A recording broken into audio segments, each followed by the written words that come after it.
Boa noite a todos disruptivas na área. Hoje eu vou contar para vocês sobre por que o Bitcoin está caindo, sobre a saída de mais de US$ 1 bilhão dos ETFs, sobre a questão da Mt. Gox, que parece que finalmente vai pagar as pessoas, e também sobre uma pressão de venda em relação aos mineradores e alguns dados interessantes, algumas análises em relação especificamente ao momento da mineração. Vai ser sobre por que está caindo, o que está acontecendo, se isso mudou alguma coisa no cenário macro. Sem grandes enrolações, já vou começar a mostrar para vocês os dados, mas peço que, caso você ainda não seja inscrito, por favor, se inscreva, considere se tornar membros por menos de R$ 5, que é basicamente um cafezinho, e me ajudar a continuar aqui com os vídeos. Mas não esqueça também de comentar também qual é a sua perspectiva em relação a esses dados e ao mercado. Sem grandes enrolações, bora! Primeiro, só olhando aqui, né, para o preço do Bitcoin, então, nos últimos 17 dias, nós temos uma queda acumulada de 17%. Hoje, especificamente, né, foi um dia bem animado. Ali para a queda, o Bitcoin chegou a ser negociado a 58.313, numa queda de quase 8%.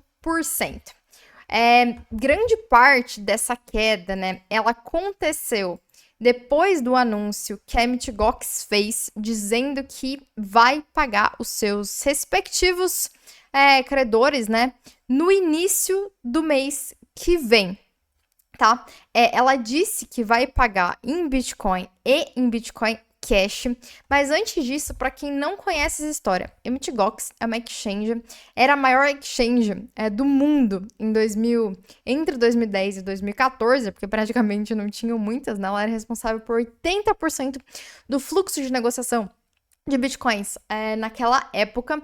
E o que aconteceu? Em 2014, na verdade, foram várias coisas, assim, mas só para resumir, né?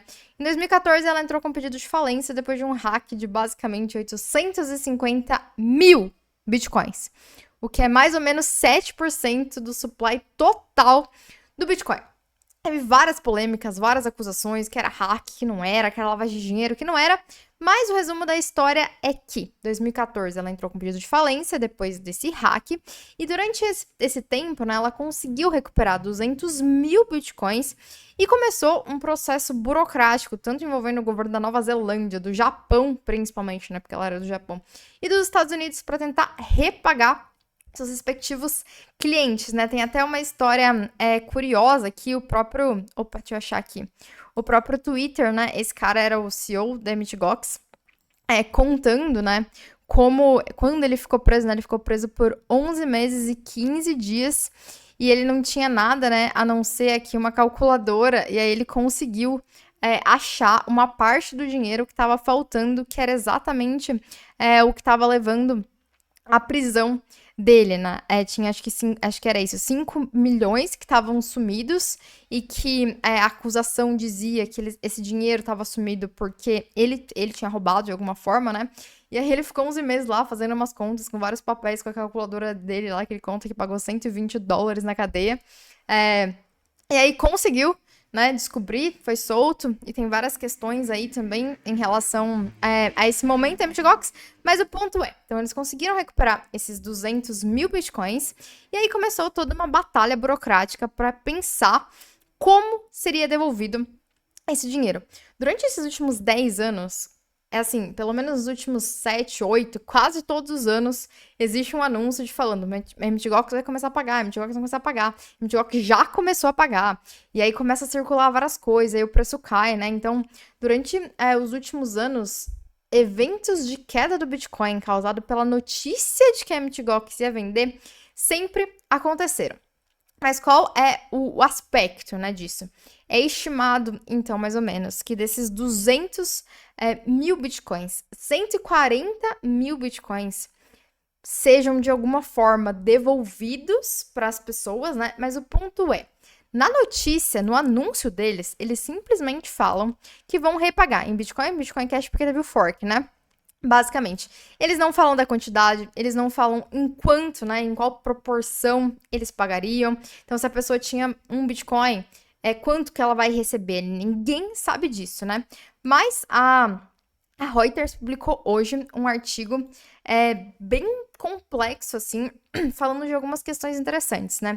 Uma das questões é que a lei do Japão em relação à falência, né, ela meio que abriria precedente aqui para que o pagamento fosse feito considerando o preço do Bitcoin em 2014, que aí ficaria, né, entre 400, 600 dólares, né, depende ali do momento em que você pega, a próprio hack da Mt. Gox fez o preço cair também na época, né, e aí, enfim, considerando algumas coisas, e parece que houve, né, um momento de fixação desse claim, seriam uns 400 milhões, mas também eles trazem uma notícia aqui de seria acordado 3 vezes aqui. 3 vezes esse valor, de acordo com os cálculos da Reuters, né, com algumas informações que eles tiveram. Então, o que acontece? O mercado fez a conta, 140 mil bitcoins vezes a cotação, para chegar no valor de 9 bilhões, né? Aí, inclusive, por exemplo, o próprio Eric Balchunas, né, fez esse Twitter zoando, dizendo que, basicamente, se isso acontecesse, a gente teria metade de todo o dinheiro que entrou nos ETFs, né, sendo negativados, né, digamos, nesse mercado, que poderia, sei lá, causar uma queda proporcional, digamos, né? Mas a gente não sabe, de fato, o que vai acontecer, né? E aí, considerando, então, também que eles façam um pagamento direto em Bitcoin ou em Bitcoin Cash, não haveria queda pela liquidação deles, necessariamente. Daí viria a questão.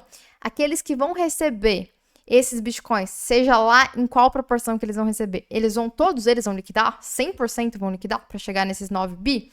Difícil considerar um cenário de 100% de liquidação se eles realmente pagarem Bitcoin ou em Bitcoin Cash, que é, né, o que eles falaram que vão fazer aqui. Então, assim, existem ainda muitas dúvidas, mas claro que, mesmo que fosse metade dessa liquidação, ainda assim seria um dumping, né? Se a gente considerar, por exemplo, a liquidação que está acontecendo nos ETFs nas últimas semanas, né? Se a gente pegar, então, aqui, ó, 18, 17, 14, até aqui, mais ou menos, né? Até aqui, na verdade, do dia 10 de junho até aqui, nós estamos falando de uma liquidação de 1,2 bilhões, né, de dólares, só para vocês terem uma noção de ordem de grandeza também em relação a isso. Então, claro, se tivesse uma liquidação de 9 bi, será algo impactante para o mercado, né? Além disso, também o que eu acho que é importante que a gente entenda, né? Em relação a uma segunda pressão de venda muito grande que está acontecendo, em relação aos mineradores, né? Eles venderam o equivalente já a 30 mil bitcoins, que seria o equivalente, né, a 2 bi esse mês, só esse mês, né? E isso está acontecendo igual eu falei em alguns vídeos de vocês por conta desse momento delicado da mineração. Mas tem um aspecto interessante, né, que um analista bem famoso do mundo cripto citou, não sei se vocês conhecem, né, o William Wu, ele é um analista bem legal, ele inclusive desenvolveu já algumas métricas específicas do Bitcoin, mas que mostra, né, que historicamente nós temos essa questão de capitulação, né, que a gente chama dos mineradores, em que os mineradores menos profitables, né, que os mineradores com menor capacidade de se manter economicamente fazem a capitulação, saem da rede, deixando, né, a disputa da mineração para aqueles que são mais eficientes, né? Isso é medido por essa métrica, principalmente quando existe essa restrição, né? Quando essas bandas, elas ficam numa faixa bem estreita, né? Isso sempre acontece no pós-halving, tá?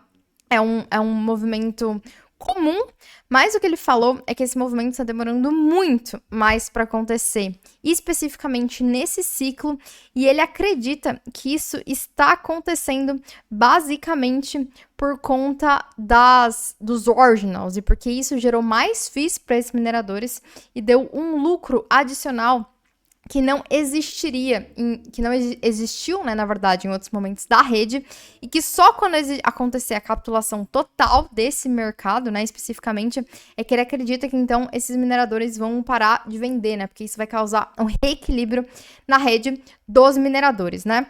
Mas, adicional a esses aspectos, né, primeiro eu quero lembrar todos vocês que Bitcoin sempre cai acima de 20%, pelo menos umas 5 vezes durante a alta, tá? Não tô falando da correção, da queda do mercado, mas tô falando do movimento de queda durante a alta, que é um exemplo, né? Então, entre 2016 e 2017, teve 1, 2, 3, 4, 5, 6 correções acima de 30%.